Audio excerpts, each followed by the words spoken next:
Bueno, vamos a empezar, ¿no? Para irnos temprano, yo creo que tengo que ajustar algunas cosas para, para ya dejar la tarea. Igual y ya, ¿hoy qué es? Hoy es martes, ¿no? Igual y ya se acabó este jueves, ¿eh? De la clase. Ajá.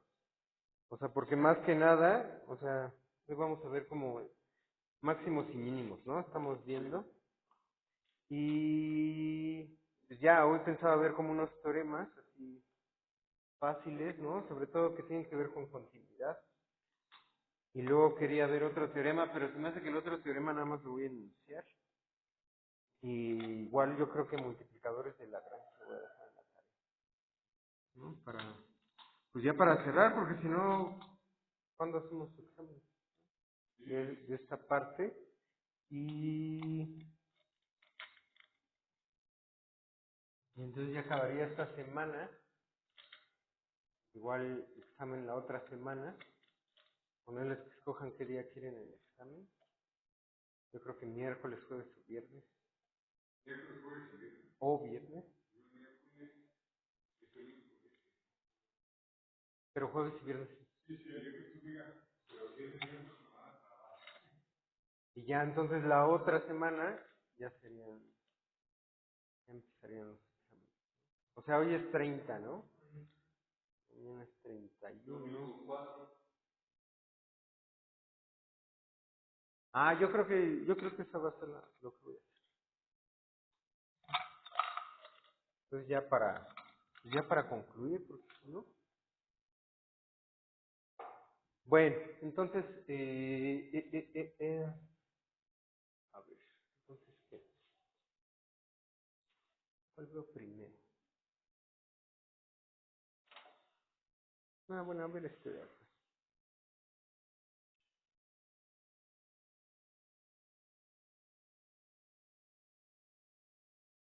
O veo primero el otro.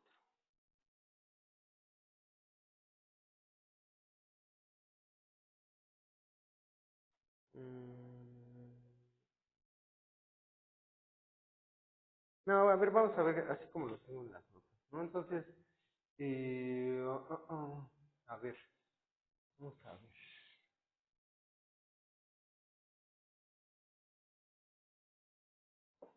O sea, ¿qué pasa?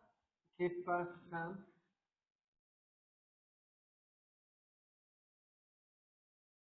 ¿Qué pasa si tenemos un máximo, un mínimo y la función es derivable, ¿no?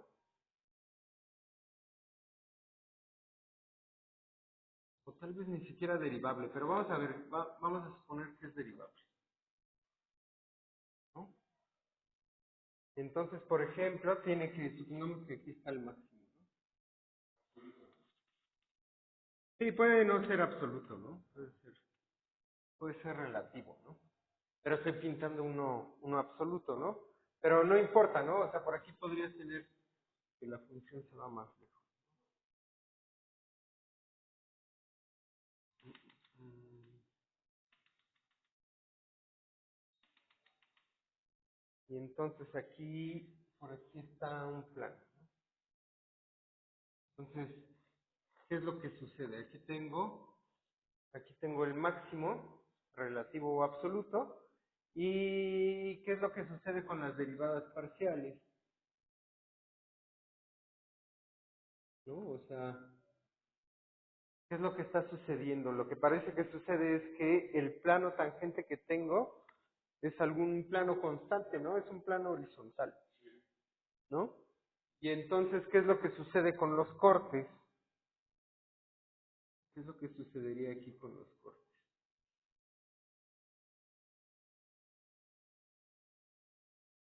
¿No? Les pareciera que la derivada parcial respecto a las direcciones sería ¿cuánto? Sería cero, ¿no? Entonces, este es el análogo al teorema de cálculo 1, ¿no? Si tú tienes una función que alcanza un máximo o un mínimo y es derivable, ¿no? Entonces, ¿qué? Entonces, la derivada es cero. Entonces, aquí voy a tener lo mismo. ¿no? Entonces, teorema.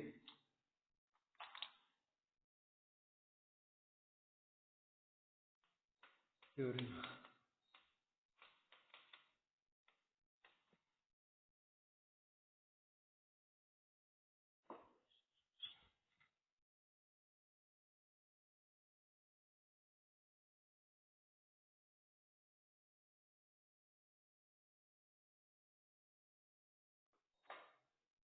Entonces, ¿qué? Entonces, CAF,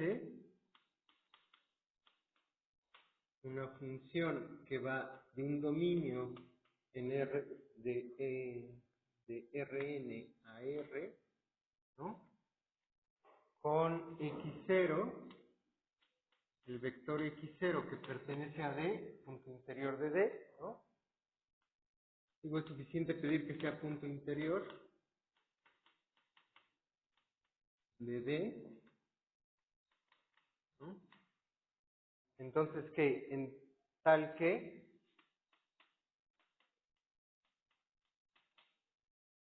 F alcanza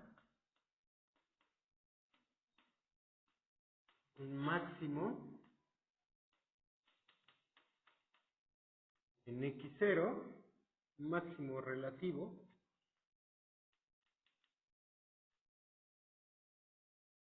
en x0, ¿no? Es decir, que ¿qué? Es decir, que f de x es menor o igual a f de x0, ¿no? Para toda x en alguna vecindad, ¿no? Radio delta, un centro en x, ¿no?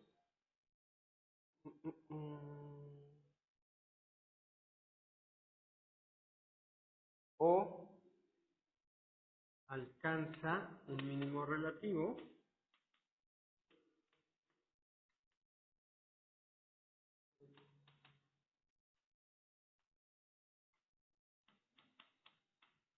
en el vector x0, ¿vale?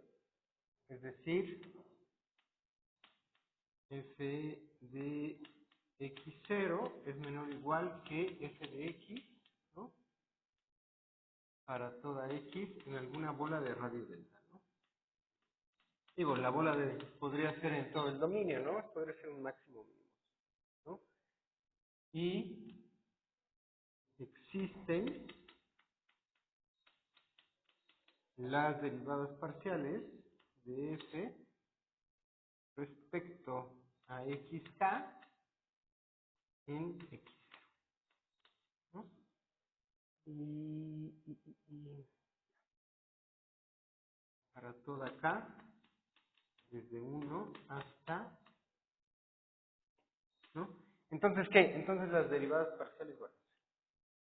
Entonces, la parcial de f respecto a xk en x0 es igual a, ¿no? Para toda k,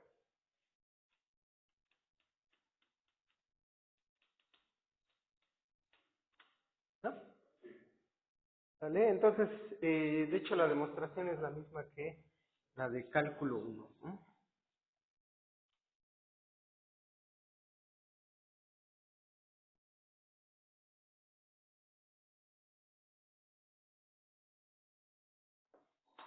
Bueno, entonces, ¿qué? ¿No? Entonces, demostración.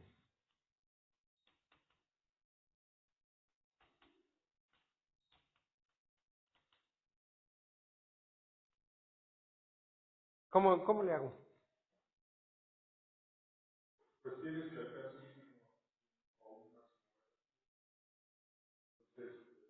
bueno, supongo que debe estar en la descripción. No, tú usar el teorema de Barrow.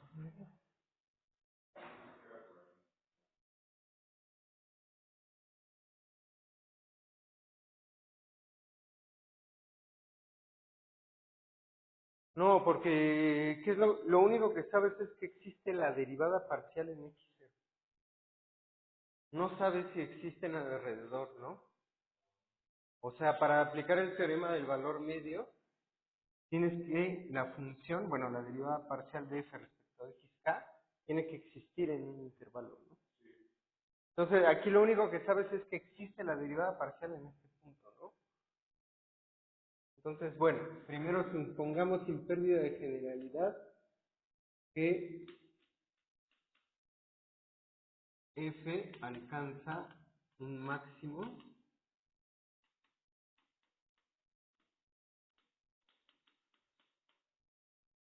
en x0, ¿no? Con el mínimo, la prueba va a ser completamente análoga, ¿no? Bueno, ¿y entonces qué? Entonces, o sea, ¿qué es lo que tengo? Que existe la derivada parcial de f respecto a xk en x0, y esto sería ¿quién? Esto sería el límite de f de x0 más h por el vector canónico ek menos f de x0, ¿no? Y todo esto entre h. Y esto cuando h tiende. Entonces, ¿qué puedo hacer?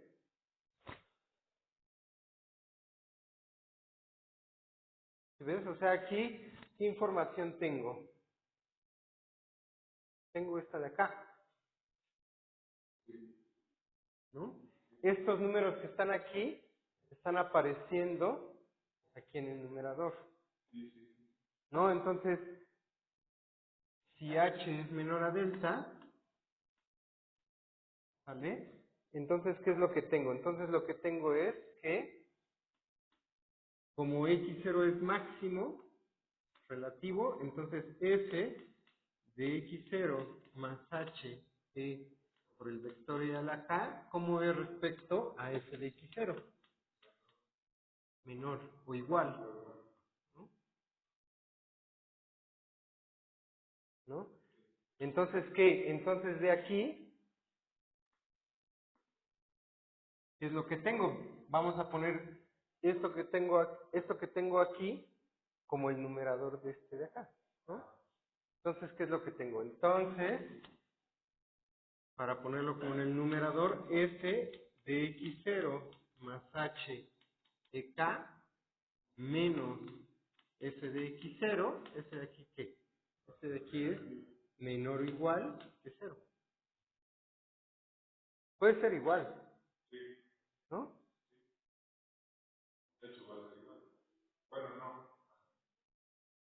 No, no, no. No, porque estos puntos están alrededor. Puede ser igual, puede ser menor, ¿no? Pero y luego,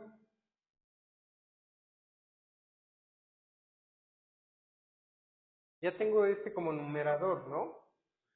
Y entonces ahora lo que tengo que hacer es cociente entre la h, ¿no? De hecho aquí este delta es de radio, pero h es positivo o negativo. En realidad aquí tengo que poner el valor absoluto de h, menor a delta, ¿no? Pero ¿por qué? Porque esta h es positiva o negativa, ¿no? O sea, aquí me estoy acercando con x0 más h ek, que puede estar del lado derecho o del lado izquierdo, ¿no? Entonces, ¿qué es lo que tengo que, por ejemplo, está del lado derecho si la h es mayor a 0, pero está del lado izquierdo si la h es menor que 0, ¿no? Aquí está x0 más h ek,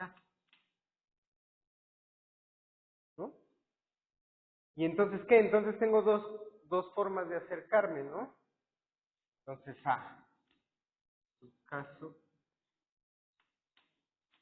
caso A, ¿no?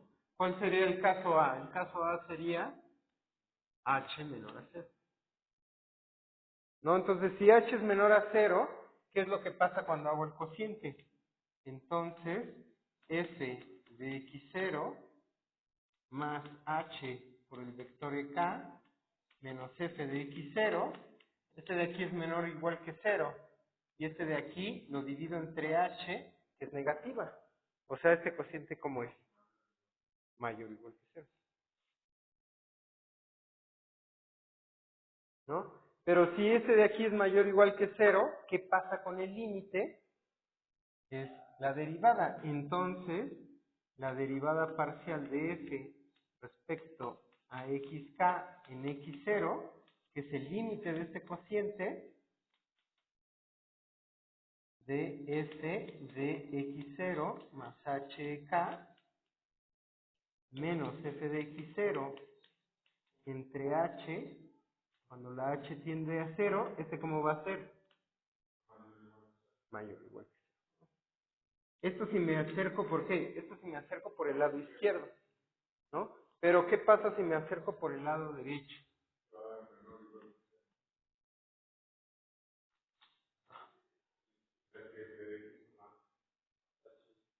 Entonces, caso B, ¿no? H es mayor que 0, ¿no? Si H es mayor que 0, entonces este cociente, entonces f de x0 más h por ek menos f de x0 entre h, de aquí sería que menor o igual.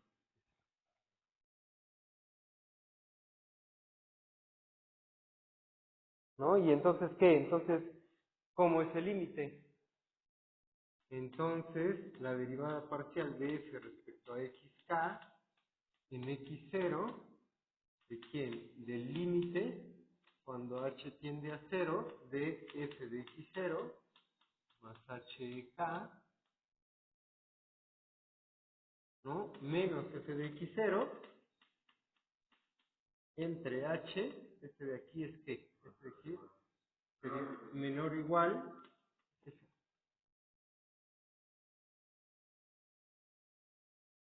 y ya está, ¿no? ¿Por qué? ¿Por qué?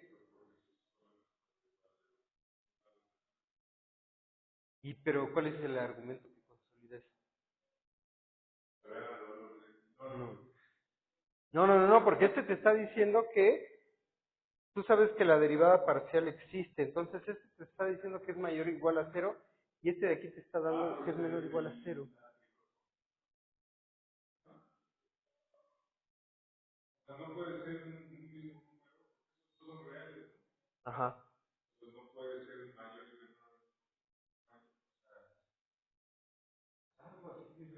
O sea, tienes dos números reales, entonces esos dos números reales pueden ser o iguales, o uno menor que al otro, o el otro mayor.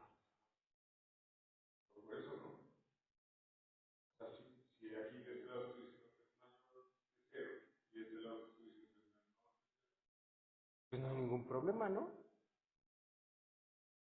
¿Sí? No, lo que pasa es que ahí estás usando algo que ya está dado por hecho. O sea, de aquí es justamente un real. Este análisis de aquí te dice que esto es mayor o igual a 0, y de aquí te dice que es menor o igual a 0.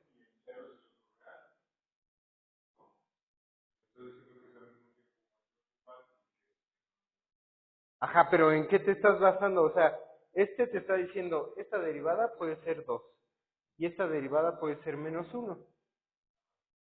No hay ninguna contradicción en eso, ¿no? Pero es la misma derivada. ¿Por qué? Porque la bola de radio de esta. O sea, ¿por qué esta? No, la h está variando. Sí, sí, pero no. O sea, lo que pasa es que existe la derivada parcial, pero la derivada es ¿qué? La derivada es un límite. Es un límite.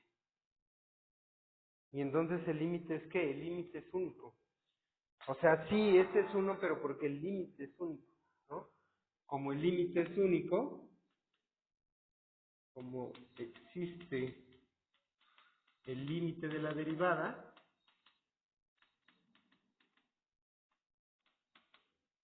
de la derivada parcial de f respecto a xk en x0, y es único, entonces ahora sí, lo que pasa es que aquí estás hablando solamente de un número, y nada más hay un número real que es mayor o igual que 0 y que es menor o igual que 0, ¿no? Que es 0, ¿no? O sea, aquí lo puedes poner como que, lo que pasa es que, entonces, 0 es que 0 es, según de acá, es menor o igual que la derivada parcial de f respecto a xk en x0 y este a su vez es menor o igual que 0, ¿no? Entonces, tienes nada más un número, ¿no? Entonces, el único número que cumple eso es el 0, ¿no?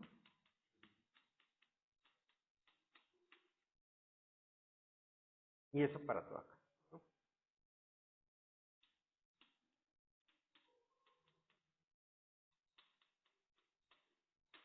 ¿No?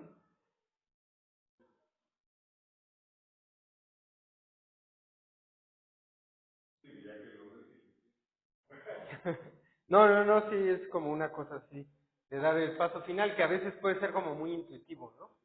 Pero hay como que ya decirlo así como formalmente puede, puede que tengas que recordar alguna otra cosa, ¿no? Y entonces, ¿qué? Entonces, estos puntos son importantes, ¿no? ¿Sale? Y entonces, esto me va a decir para dar una definición, ¿no?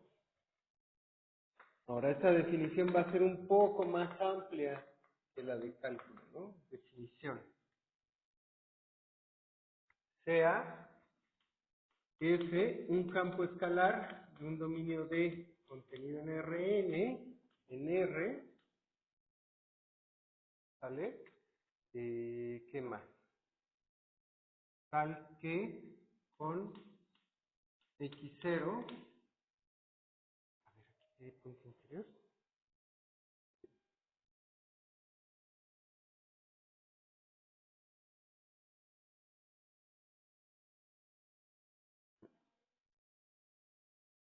con x0, ¿de qué? Que es punto interior de D, que equivale a decir que pertenece a D,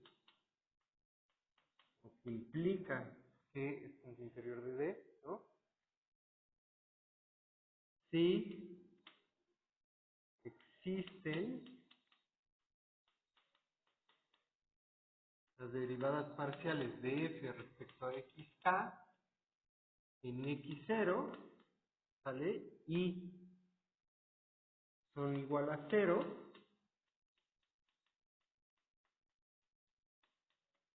para toda k, desde 1 hasta n, ¿no? Entonces, decimos que x0 es punto crítico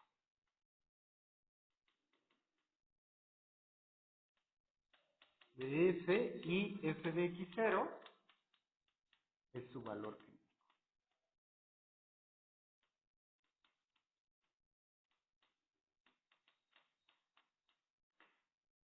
¿no? Bueno, a esta de aquí se le agrega otra cosa, ¿no?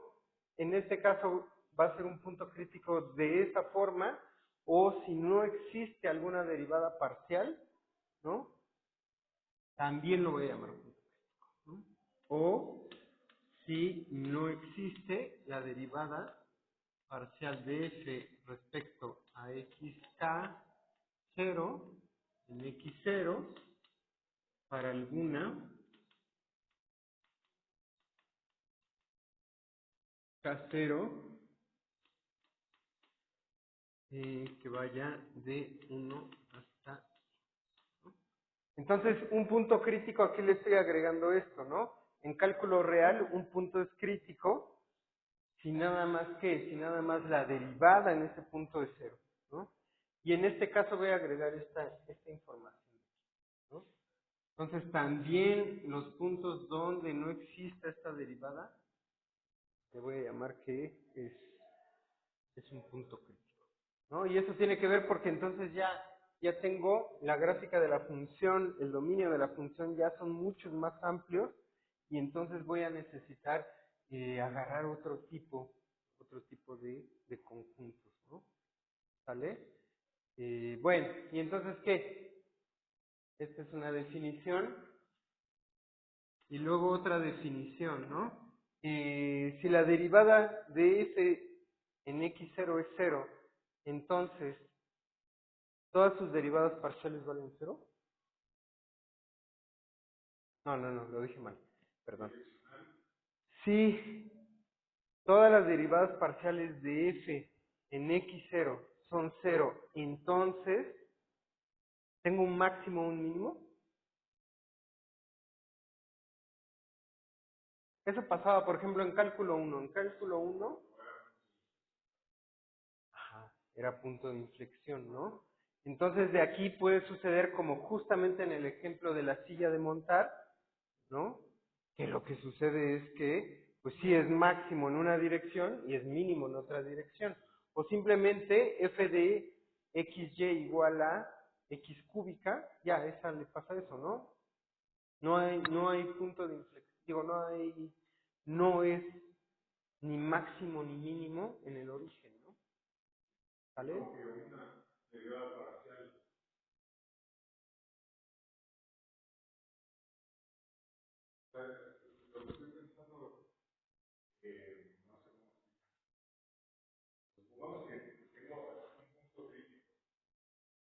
Ujú.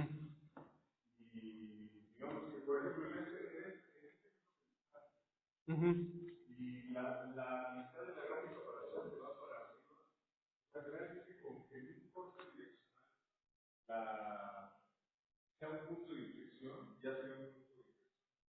Ya sería un punto silla. Lo voy a llamar punto silla. O sea, con que nada más tengas una dirección, con que hagas esto de acá, ya, ¿no? O sea, de hecho, por ejemplo, justamente esta, ¿no? Aquí está el eje X, aquí el eje Y, ¿no? Y, ¿cómo sería? Esta de aquí, ¿no? Esta de aquí, f de xy, igual a x cúbica, ¿no? Esa de ahí, ¿qué? Esa de ahí, la derivada parcial de f respecto a x en el cero, ¿no? Es cero, ¿no?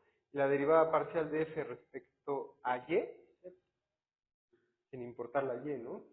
Entonces, en cualquier punto 0, y, en todo el eje, de hecho, las derivadas parciales valen cero, ¿no? Pero en ninguno de esos puntos tengo ni máximo ni mínimo, ¿no? ¿Vale? Entonces, 2, ¿no?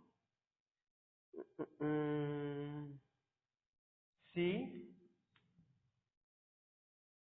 existe un R, ¿no? Si existe un R mayor a cero, tal que existe X, no sé, existe X1 que pertenece a la bola de radio R con centro en X0, tal que f de X1 es menor que f de X0, ¿no? Y existe X2, ¿no? Este no es si existe, es para todo. Este me distrae. Si para todo R mayor a cero existe un X1 que pertenece a la bola de radio R con centro en X0, tal que f de X1 es menor que f de X0, y existe X2 que pertenece a la bola de radio R con centro en X0, tal que lo contrario, ¿no? F de X2 es mayor que f de X0. Esto de inmediato dice que ¿qué? Que X0 no es mínimo ni máximo, ¿no? Entonces, decimos que X0 es punto silla.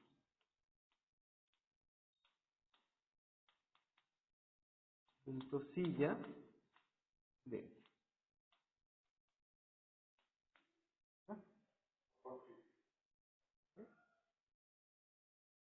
Bueno, ¿y entonces qué?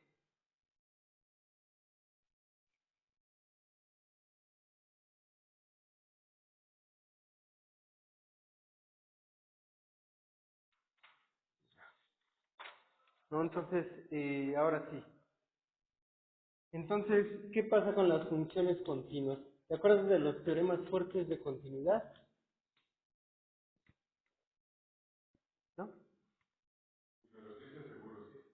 Bueno, hay un teorema fuerte de continuidad de funciones de R en R, que si tienes una función continua de un intervalo cerrado, ¿no? A R, ¿no? Entonces esa función alcanza mínimo y máximo, ¿no? Y entonces aquí la cosa es que ya, mi espacio es mucho más amplio, ¿no? Y entonces, ¿cuál es la condición? ¿Sale? Justamente, ¿qué es lo que sucede en R? En Rn, ¿no? Los compactos, los conjuntos compactos en Rn, por el teorema de Jaime Borel, ¿son qué? Son cerrados y acotados, ¿no? Entonces, ese va a ser el equivalente. De hecho, más bien al revés, el intervalo cerrado en R es siempre un conjunto compacto, ¿no? Entonces, teorema, ¿vale? Sea f una función cuyo dominio es un conjunto K contenido en Rn a R, ¿vale? Tal que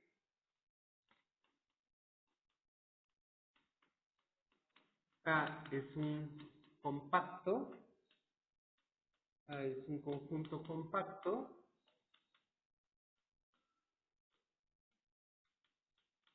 y F es continuo en K, entonces, ¿qué? Entonces la imagen de K bajo F, ¿no? Entonces, F de K, que es que son todos los F de X, tal que el vector X pertenece al conjunto K, esta es la imagen de K bajo F, ¿no? Entonces, este conjunto es compacto,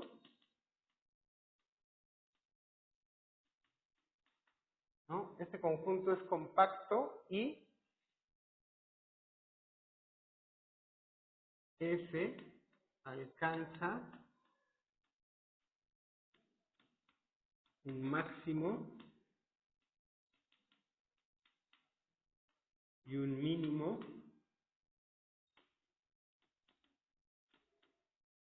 absolutos en K, ¿no? Entonces, este es un teorema más general, ¿no? De hecho, por ejemplo, en análisis matemático lo vas a ver, ¿no?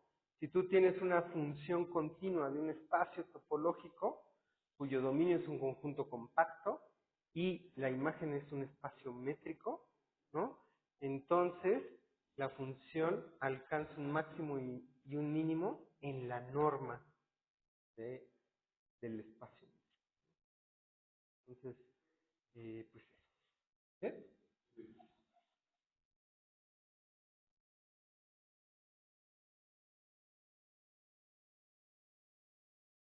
¿Te acuerdas que era un conjunto compacto?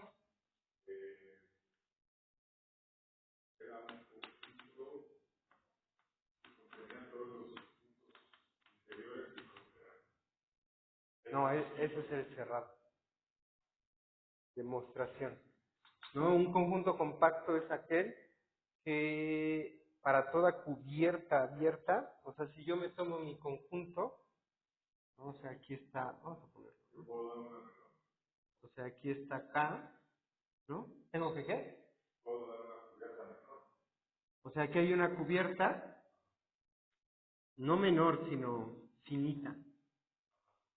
Entonces aquí tú puedes tener una cubierta abierta infinita, esto es K. Entonces, a cualquier cubierta abierta le puedes extirpar una subcubierta abierta finita. O sea, aquí puedo encontrar un número finito de abiertos en la cubierta que siguen cubriendo acá. O sea, que su unión contiene acá, ¿no? Y entonces aquí tengo una función de K, ¿a dónde? A los números reales, ¿no? Entonces por aquí está FK, ¿no? Entonces, a ver, por aquí está.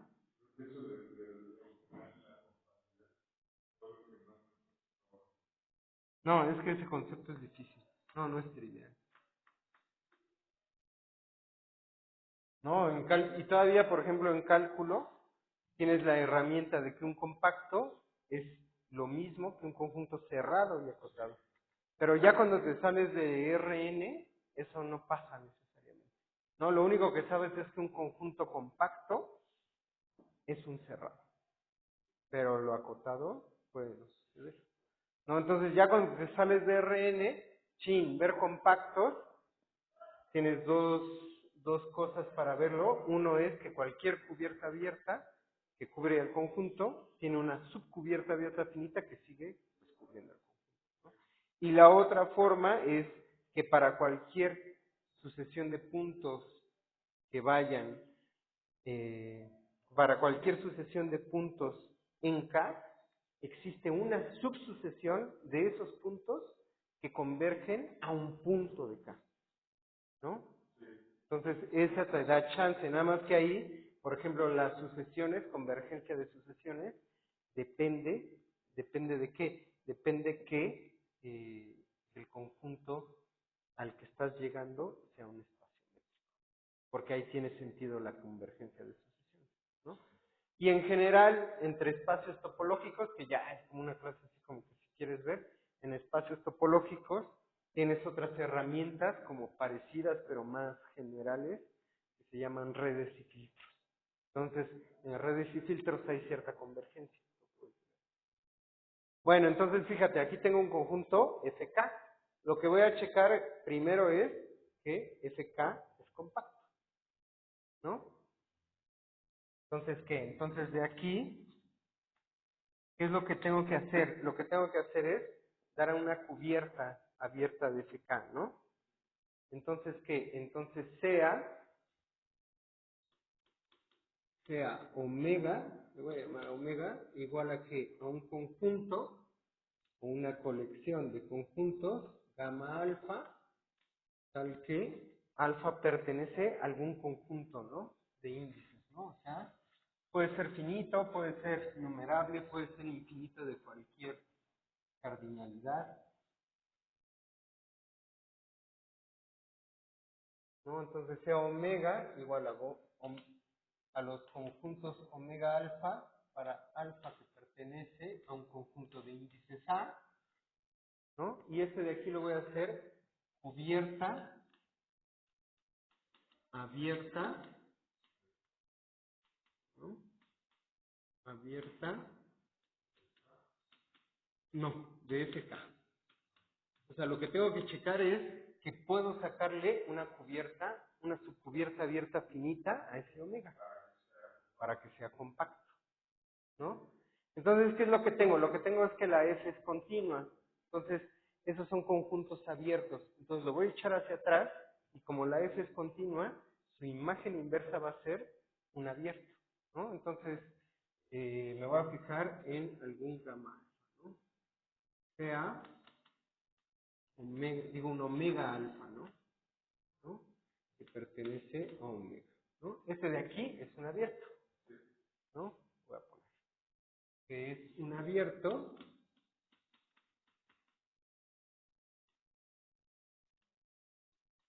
en R, ¿no? Que es donde está la imagen. Un abierto en R, ¿no? Entonces, como F es continua,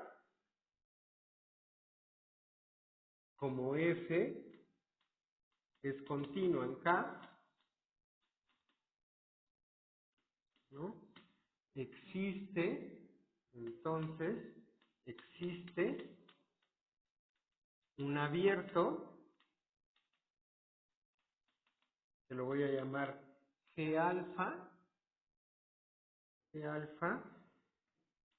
en Rn, ¿no?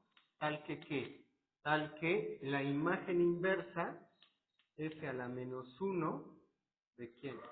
De omega alfa, no, es abierta, porque omega alfa es un conjunto abierto. Entonces, como es continua, su imagen abierta, digo, su imagen inversa es un abierto. Entonces, este de aquí va a ser igual al abierto gamma alfa en Rn intersección A, porque necesito el abierto relativo, ¿no? Entonces, de aquí, ¿qué es lo que estoy haciendo? O sea, de aquí lo que estoy haciendo es O sea, aquí, o sea, de aquí me tomo, aquí por ejemplo, este de aquí es un omega alfa, es un abierto en la imagen de SDK, y entonces lo echo hacia atrás, y cuando lo echo hacia atrás, eso me tiene que dar aquí algún abierto, es gamma alfa, ¿no? ¿Sale? Pero ese lo voy a intersecar con el conjunto K, ¿no? Bueno, y entonces, ¿qué? Este de aquí, ¿quién es la imagen inversa? La imagen inversa, nada más para recordar, ¿son qué? Son los vectores X en Rn, ¿no? Tal que f de X pertenece a quién? A omega alfa, ¿no? Entonces aquí están todos estos puntos X, ¿no? O sea, resulta que estos X en realidad viven en G alfa intersección K, ¿sí? Tú te tomas un punto X aquí y va a dar a omega alfa, ¿sí? ¿Dónde está la falla? Eso existe abierto alfa. La función inversa no entiendo por qué. No, no es función inversa. Esta de aquí es imagen inversa. La imagen inversa. Es imagen inversa. Por ejemplo, a ver, un ejemplo sencillo, ¿no? No te apures. No, pues si de eso se trata, ¿no? O sea, aquí me estoy tomando, por ejemplo, esta es la función x cuadrada en R, ¿no? Entonces, aquí me tomo un conjunto, por ejemplo, uno sencillo. El 1, oye,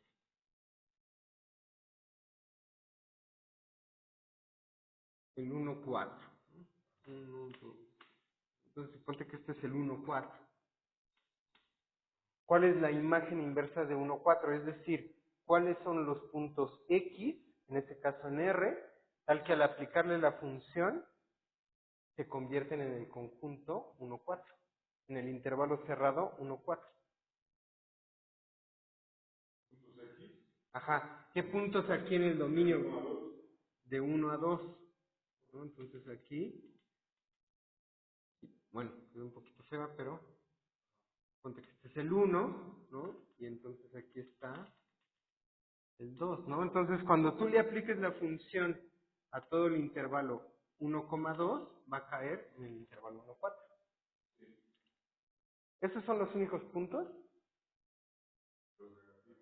Y los negativos, ¿no?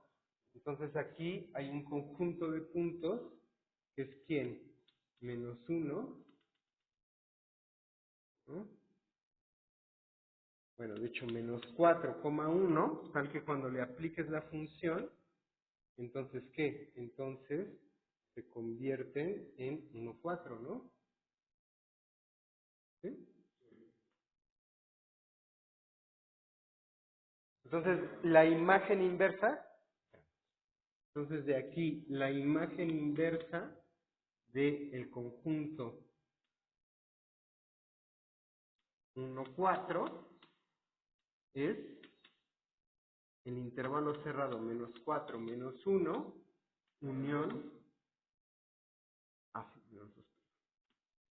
menos 2, menos 1, unión, 1, 2. Si tú te tomas cualquier punto en menos 2, menos 1 o en 1,2, le aplicas la x cuadrada, va a estar en el conjunto 1,4, ¿no? Entonces, esa es la imagen inversa. Si te das cuenta, en el mismo símbolo como lo pensaste, de la función inversa, ¿no? Lo que pasa es que tal vez al principio, cuando uno está aprendiendo cálculo 1 y todo eso, es conveniente ponerle este símbolo de la imagen, de la función inversa, porque pues, para el estudiante que está aprendiendo funciones, tiene una utilidad, ¿no? Es así, estoy señalando justamente la función inversa. Pero las funciones inversas en general son raras, ¿no? O sea, en el mundo de todas las funciones, aquellas que son invertibles es un subconjunto muy chiquito. La gran mayoría no son invertibles. O sea, esta no es invertible, ¿no? En todos los reales no es invertible. Sin embargo, como en el mundo de las mates ya cuando vas avanzando, ¿no? Los cálculos de varias variables, variable compleja, análisis matemático, ¿no? Como son raras las funciones invertibles, lo que sí es muy común es fijarse en la imagen inversa, ¿no? Entonces, la imagen inversa es un conjunto muy usado en mate. Entonces, hay un momento que puede ser en cálculo 3, en cálculo 4, en variable compleja, en análisis matemático o en alguna otra, en el que justamente ese símbolo se cambia a imagen inversa.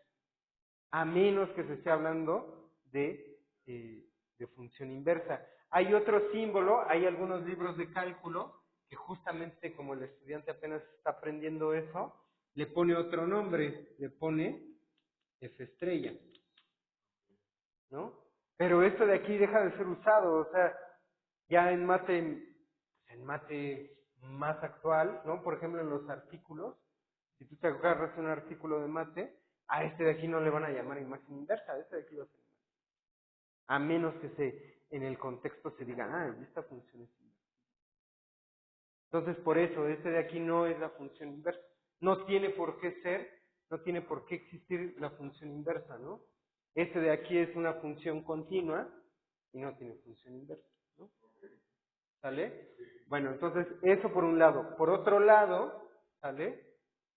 Justamente cuando vimos funciones continuas platicamos, ¿no? Platicamos que una función es continua si a la hora de que te tomes un abierto, su imagen inversa es abierta, para cualquier abierto, ¿no? Entonces aquí lo que estoy usando es eso, ¿no? Como la prueba tiene que ver con compacidad y la compacidad, la definición que estoy usando tiene que ver con cubiertas abiertas, ¿no? Entonces aquí estoy usando la continuidad en términos de conjuntos abiertos. Una función es continua si, solamente si, para cualquier abierto en la imagen que te tomes, la imagen inversa de F, esta, es un abierto, ¿no? Entonces, por ejemplo, aquí, si tú te tomas el intervalo abierto, 1, 4, ¿cuál es su imagen inversa? Su imagen inversa es el abierto menos 2 menos 1, unión 1,2. ¿No?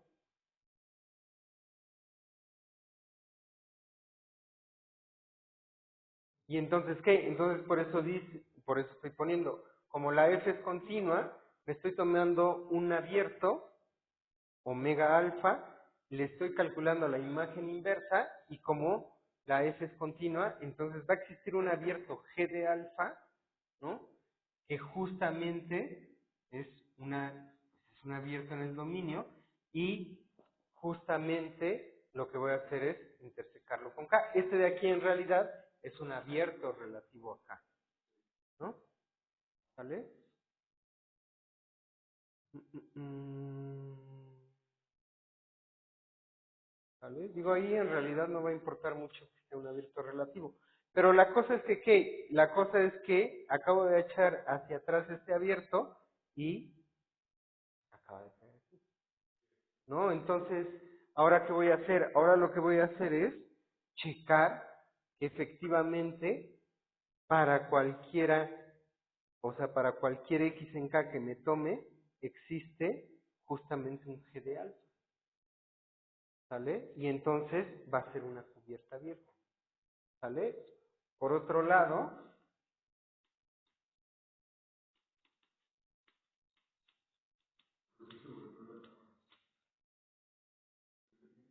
ay, no tengo que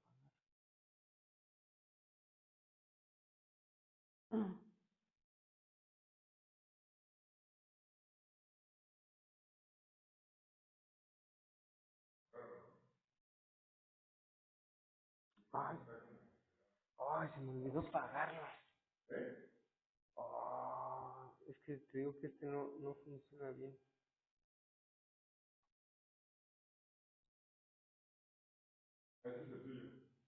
Ujú. Así sigue grabando. Debí haberlo apagado.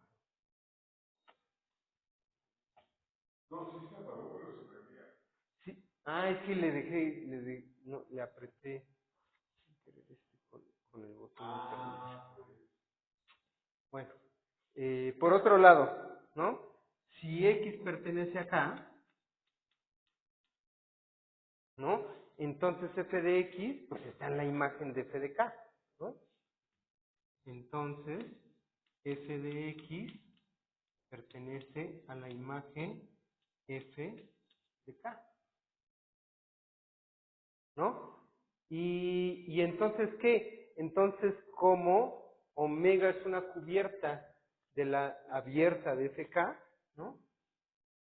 Entonces, va a existir un omega alfa en omega, que es la cubierta abierta, tal que ¿qué? Tal que la f de X pertenece a quién? Pertenece a omega alfa, ¿no? O sea, esto es así como muy sencillo. Si me tomo un X en K, f de X está en la imagen de f en K, ¿no? Pero omega cubre a la imagen de f de K. Entonces existe un abierto de la cubierta abierta, omega, al que f de X pertenece a omega alfa, ¿no?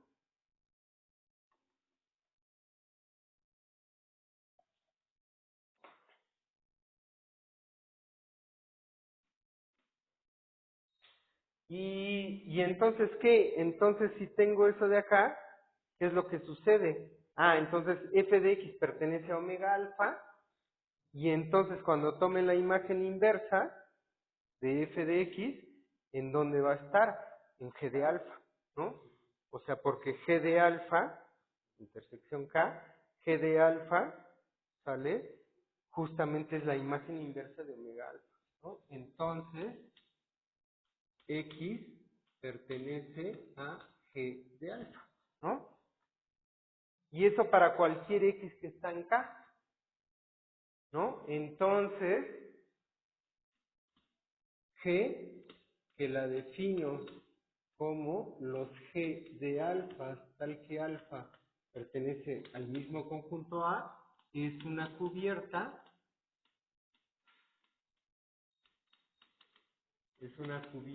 abierta de quién? Es una cubierta abierta de K. No, o sea, me tomé una cubierta abierta de quién? De FK, ¿no? Aquí me tomé alguna cubierta abierta de FDK y lo que acabo de ver es que la imagen inversa de todos estos abiertos, omega alfa, cubren acá, ¿no? O sea, es una cubierta abierta de K, pero K es compacto. Entonces, como K es compacto,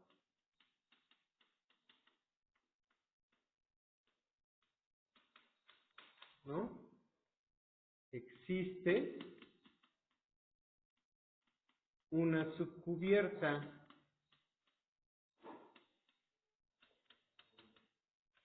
abierta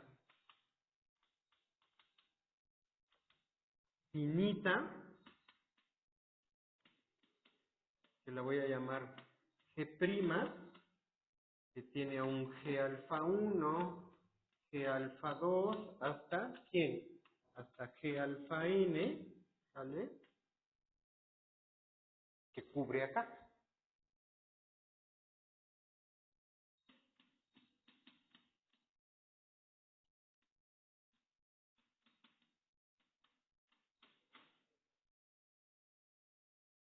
¿no?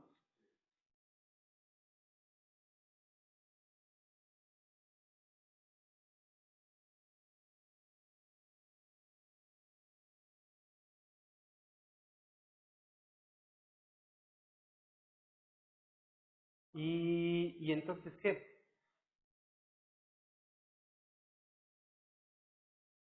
Entonces,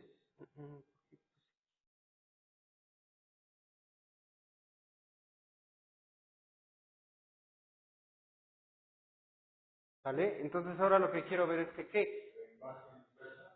No, ahora lo voy a echar hacia adelante, ¿no?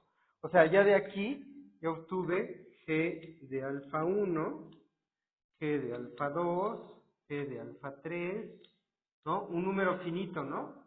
Entonces me tomo aquí un X, ¿sale? Y entonces está en algún G de alfa, ¿no? Entonces, para toda X que pertenece acá, ¿vale? ¿Qué es lo que sucede? Existe un alfa I con alfa, digo con I, que pertenece a quién? Aquí no es N, le voy a poner L, que pertenece al conjunto de 1 hasta L,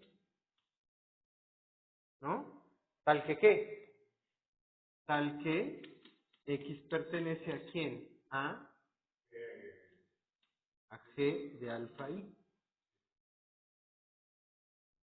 Y entonces, ¿qué? Entonces, f de x, ¿a quién pertenece?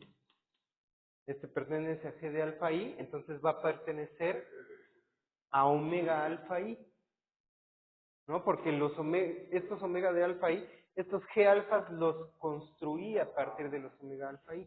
Entonces, f de x pertenece a omega de alfa i, ¿no? Pero esto lo estoy tomando para toda x que pertenece acá, ¿no? Y entonces, ¿qué? Entonces, f de k está contenido en la unión de quién? Pues de los g de alfa i desde i igual a 1 hasta i. O sea, esta de aquí, ¿sale? Entonces, eso no la he llamado, entonces, omega prima es igual a quién? Es igual a omega de alfa 1, omega de alfa 2, así hasta omega de alfa L cubre ¿a quién? Cubre a S de K, ¿no? Entonces FK es compacto. Entonces F de K es compacto,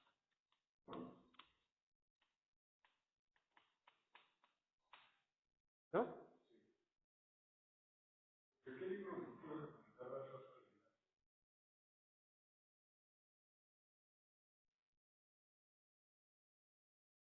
Pues tal vez híjoles, es que, o sea, por ejemplo, esto lo saqué del Sagan que subí, ¿no? Pero ahí no está tan limpia la discusión. O sea, de hecho, más bien las clases de compacidad, muchas las saqué del libro de análisis de Mónica Caro. Pero las dirigí, o sea, no las digerí, ¿no? A R, porque ahí están espacios métricos. Pero a ver, o sea, vamos a ver qué es lo que estoy haciendo. O sea, lo que estoy haciendo es, o sea, ahí está escrito, ¿no? Doy una cubierta abierta de FK. Para probar que FK es compacto, tengo que estirpar una subcubierta abierta finita de esta cubierta. Entonces, cada uno de estos abiertos, cada uno de estos abiertos, los echo atrás. Veo su imagen inversa. Y entonces son abiertos, ¿no? Cada uno son abiertos que en su unión contienen acá. O sea, es decir, la imagen inversa de todos estos abiertos van a cubrir acá, ¿no? En su unión todos los abiertos van a contener acá. Es decir, la imagen inversa de esta cubierta es una cubierta abierta en K, pero K es compacto. Entonces tiene una cubierta abierta finita que cubre acá. Y entonces ahora los echo hacia adelante. No tanto como que los eche adelante, es que aquí ya venían de acá. Entonces lo regreso. Y entonces Como ahora regreso, pero a los de la cubierta finita. O sea, ahora voy a regresar, no un número infinito, sino un número finito, y entonces van a cubrir a f de k, ¿no? Y entonces, por eso es compacto, ¿vale? Y aquí lo único que estoy haciendo es haciendo como la mate formal, ¿no? O sea, me tomo algún omega alfa, ¿no? Lo echo hacia atrás. Cuando lo echo hacia atrás, me da un abierto por continuidad. Si f no fuera continua, estos conjuntos verdes que puse aquí no necesariamente serían abiertos. Como es continua, ¿sí? Justamente es este de aquí, en realidad toda la prueba descansa en esto. Que como la f es continua, me voy hacia atrás y entonces voy a cubrir acá, que es compacto. Y entonces de aquí extirpo, ¿no? Bueno, checo esto de aquí, por ejemplo, este cachito de acá, nada más es checar que efectivamente, ¿qué es lo que está sucediendo? Lo que está sucediendo es que, o sea, que las G de alfa cubren acá, ¿no? Es lo que estoy haciendo. Me tomo un X en K, entonces el f de X pertenece a f de K, pero omega cubre a f de K, y entonces, ¿qué? Entonces existe un omega alfa donde f de X vive. Pero entonces, ¿qué? Entonces la X está en un G de alfa, a fuerzas, porque aquí estoy cubriendo acá con los G de alfa, ¿no? Y entonces, de aquí, justamente, ya chequé que la imagen abierta, digo la imagen inversa de los omega alfa están cubriendo acá. Y entonces puedo extirpar una subcubierta abierta finita de la cubierta G, porque K es compacto. Aquí entra la segunda hipótesis. Si K no fuera compacto, no podría extirpar esto de acá, ¿no? Y entonces, ¿qué? Entonces, esta, ¿sale? Cubre acá. Y entonces ya lo único que tengo que hacer es regresar con la subcubierta abierta finita, ¿no? Entonces, para toda X que me tome en K, pues va a existir un alfa I, donde X pertenece a este G de alfa I, ¿no? Porque es una subcubierta abierta, pero además es finita. Y entonces, este G de alfa I, ¿de dónde viene? Los G de alfa vienen de los omega alfa. Y entonces, f de X, para cualquier X en K, pertenece a algún omega alfa I, que son finitos. Y entonces, esto de aquí me acaba de decir que este conjunto, omega prima, ay, aquí me equivoqué. O sea, este FK es la unión de los omega alfa. ¿Se ve? Y entonces, ¿qué? Entonces, este de aquí, lo que acabo de checar, es que tengo un número finito de abiertos que cubren a este de acá, ¿no?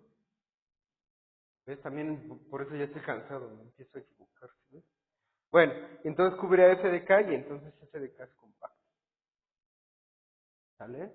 Pero sí, lo puedes checar en Mónica Club, como que, bueno, a mí me gustó cómo lo abordó, ¿no? Es un tema difícil, yo me acuerdo que cuando lo llevé en cálculo 3 era así como, ¿qué? O sea, no sé, sí, es poco intuitivo. Yo creo que yo ya estoy acostumbrado a la argumentación, pero sí sé que es un tema. O sea, si abiertos y cerrados, es un poquito así como, ay, ¿qué está pasando, no? Como que ya que te meten, ya que introducen el concepto de frontera, como que más o menos se va aclarando, ¿no? Pero este de aquí es más difícil de explicar. Pero bueno, entonces f de k es compacto. Si te das cuenta, en toda esta argumentación, en ningún punto usé que f de k está contenido en los números reales. O sea, en realidad aquí lo que acabo de demostrar es, si tienes una función de un compacto en Rn a Rm, entonces f de k en Rm es compacto, ¿no? Pero bueno, es como para cálculo 4, ¿no? Pero en realidad es el mismo argumento. No, en realidad, de hecho, este argumento lo apliqué para funciones de Rn. ¿no? Pero si f de k es compacto, ¿en dónde? En R, ¿no?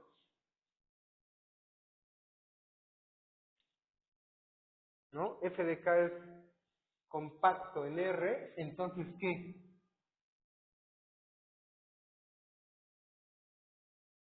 Entonces, f de k es cerrado y acotado.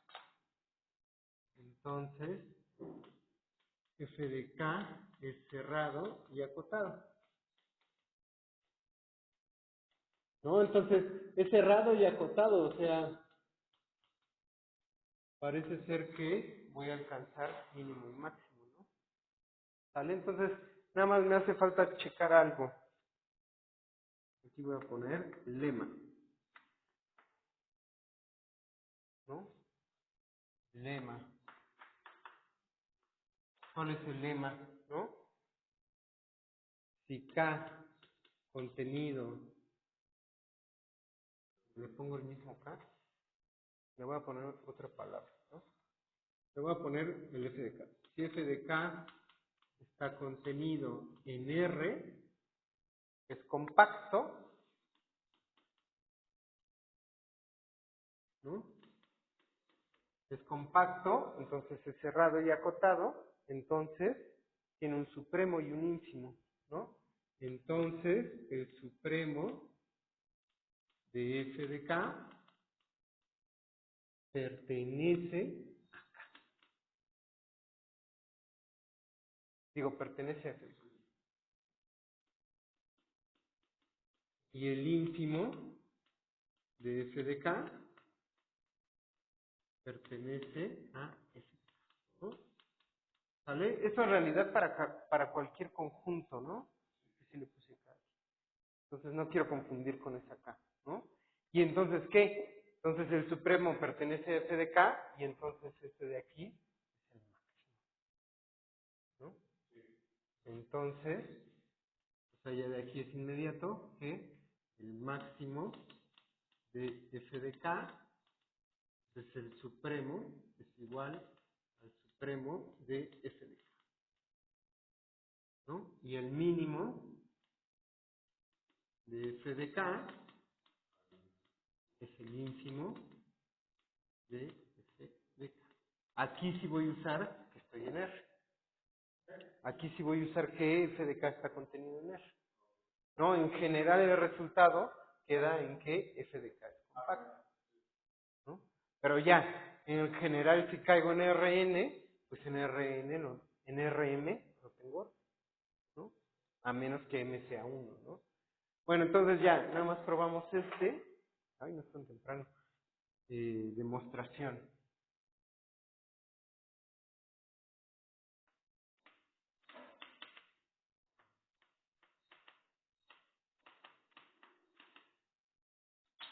¿no? Entonces, ¿qué? Bueno, entonces, ¿qué? Lo que acabo de decir, ¿no? Como f de k está acotado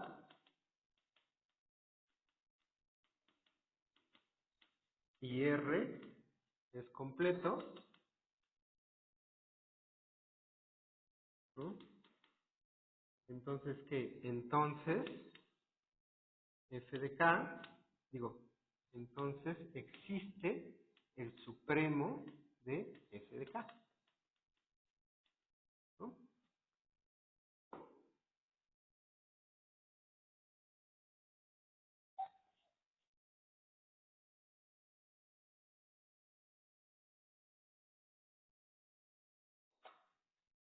Y este supremo lo voy a llamar alfa, ¿no? Y entonces, ¿qué? Ah, aquí por ejemplo ya no lo dibujé, pero f de k lo había puesto abierto, ¿no? Ya sé que es cerrado y acotado, o sea, y tiene los extremos, ¿no? Entonces por aquí yo ya sé que f de k es cerrado y acotado, ¿no? O sea, puede ser, por ejemplo, podría ser una unión, ¿no? ¿No? Entonces, puede ser f de k, ¿no? Y entonces, ¿qué? Entonces de aquí, pues existe algún supremo, ¿no? Un supremo alfa, ¿no? Lo estoy poniendo justamente afuera, pero va a ser va a ser este punto de acá, ¿no? Pero entonces, ¿qué? Entonces, como alfa es el supremo, para toda epsilon mayor a 0, va a existir un punto, existe un x que pertenece a f de x, igual a f de k, ¿no? ¿Sale? Tal que ¿qué? Tal que, pues aquí está alfa, no, aquí por ejemplo tengo alfa menos epsilon, y entonces aquí va a existir un x. Entre alfa y alfa menos epsilon va a existir un x en f de k, ¿no? Entonces existe x que pertenece a f de k tal que alfa menos epsilon es menor que x y este es menor o igual que a.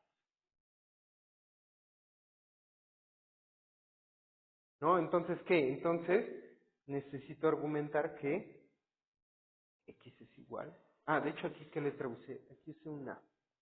Entonces, para seguir la letra de las notas, aquí le puse un A, aquí le puse un A. ¿No? Entonces, si A es igual a alfa, ya acabamos.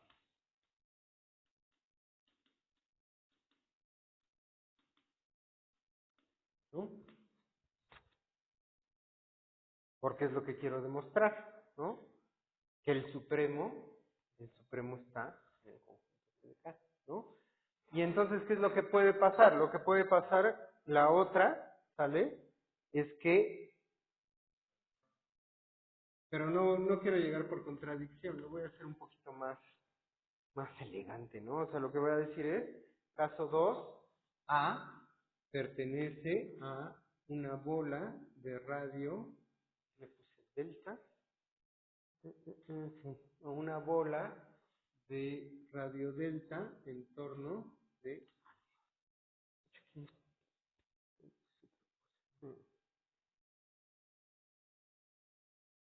¿no? Y entonces, ¿qué? La cosa es que para toda epsilon yo tengo esta desigualdad, ¿no? Entonces puedo dar una sucesión de epsilon crecientes, ¿no? Entonces podemos dar una sucesión creciente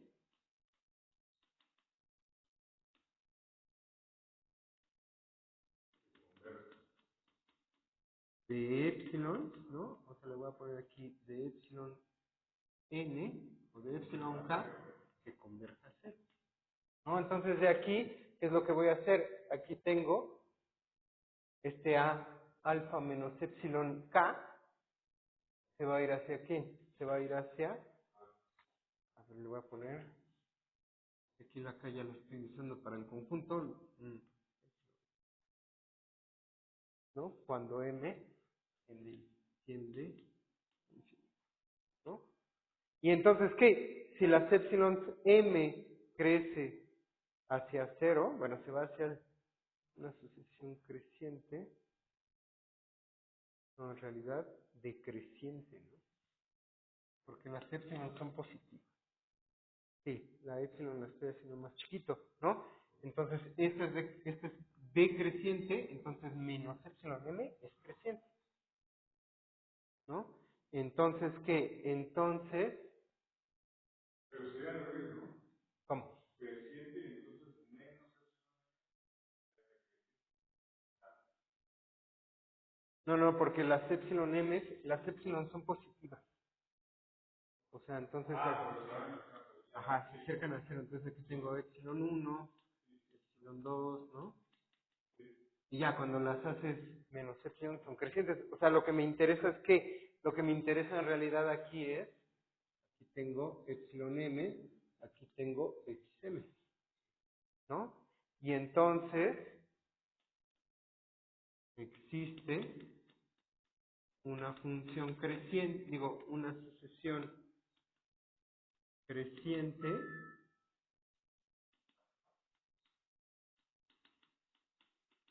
¿no? ¿De qué? De xm, ¿no? digo de AM, es que este lo llame A, de AN, ¿sale? Tal que cuando m tiende a infinito, ¿sale? Este tiende a quién? Tiende a. ¿Y entonces qué? Entonces A es punto de acumulación de la M, ¿no? Entonces A es punto de acumulación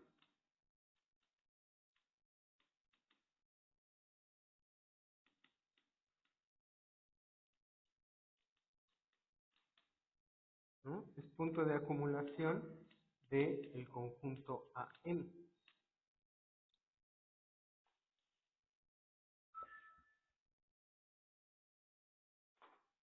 ¿no? Pero entonces, ¿qué? Pero f de k es cerrado y f de k es cerrado. Como es cerrado, ¿sale? Lo que vimos en la forma en cómo lo vimos es que es cerrado, entonces todos sus puntos son de contacto. Pero eso quiere decir que incluye a todos sus puntos de acumulación. Todos los puntos de acumulación están en FK. Entonces,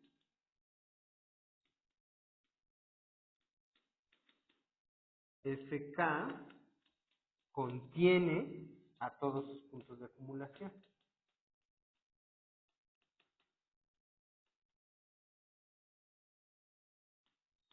¿Por qué? Porque es un punto de contacto, ¿no? O sea, punto de acumulación es un punto de contacto. Contiene a todos sus puntos de acumulación, ¿no? Entonces, ¿qué? Entonces digo, este de aquí, ya me equivoqué, este de aquí converge a alfa, ¿no? Al supremo. Entonces, alfa, alfa es punto de acumulación de la sucesión, y entonces, ¿qué? Entonces, alfa pertenece a ¿quién? A FK.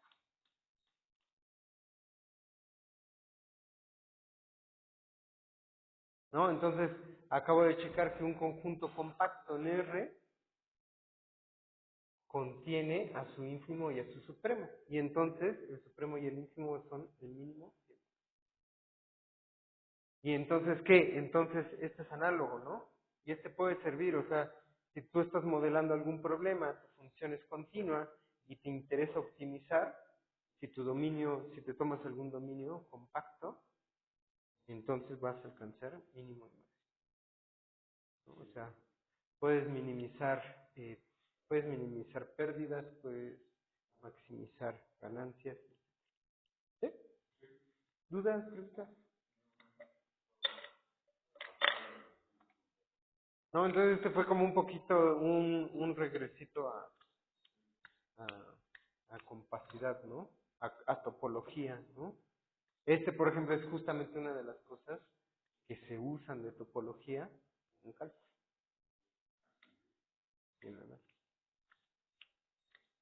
No, bueno, pero es que en análisis sí ya está saltando todavía espacios mucho más gigantes, ¿no? Pero aquí que estás en Rn y en R, ¿no? Justamente esta es una de las justificaciones por qué aquí se da un cachito de topología muy básica, ¿no? ¿Dudas, preguntas? ¿No? Bueno, pues entonces